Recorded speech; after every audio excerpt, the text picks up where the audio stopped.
ভিডিওটা একবার দেখুন, তারপরে কিছু ফানি কমেন্ট পড়ব।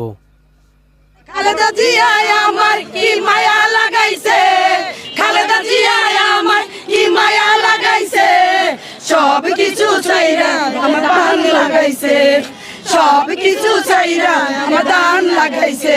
আর তারেক রহমান কি মায়া লাগাইছে, তারেক রহমান কি মায়া লাগাইছে, সব কিছু চাইরা আমার দান লাগাইছে।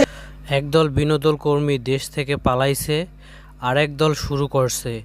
এগুলি দেশের মানুষের সঙ্গে তামাশা ছাড়া আর কিছুই না। বলেন কি? শেখ হাসিনাকে যারা ডুবাইছিল তারা এখন খালেদা জিয়ার উপর ভর করতে চাচ্ছে। স্যার, আপনি একটু বাইরে গিয়ে আবার ঢুকেন, আমরা আপনাকে দাঁড়ায় সম্মান করি। তোদের কাজকর্ম সবই দেখতেছি আমি। उठा ले रे देवा, उठा ले रे बाबा, मुझे अमीर को नहीं रे, ये दो गरीबों को उठा। পতিতালয়ের কর্তৃপক্ষের দৃষ্টি আকর্ষণ করছি যে যত দ্রুত সম্ভব আপনাদের কর্মীদের নিয়ে যাওয়ার জন্য, কারণ তারা বাইরে এসে পরিবেশ নষ্ট করতেছে। गजब बेइज्जती है।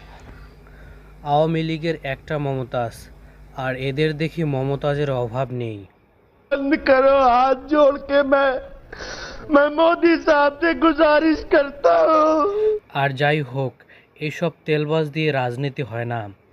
এরা শুধু তেল ঢালতে পারে, দলের জন্য উন্নতি করতে পারে না। कोई तरीका है भीख मांगने का? স্বামীর প্রতি তাদের ভালোবাসা নাই, তবে নেতা নেত্রীর উপর ভালোবাসার কম নাই।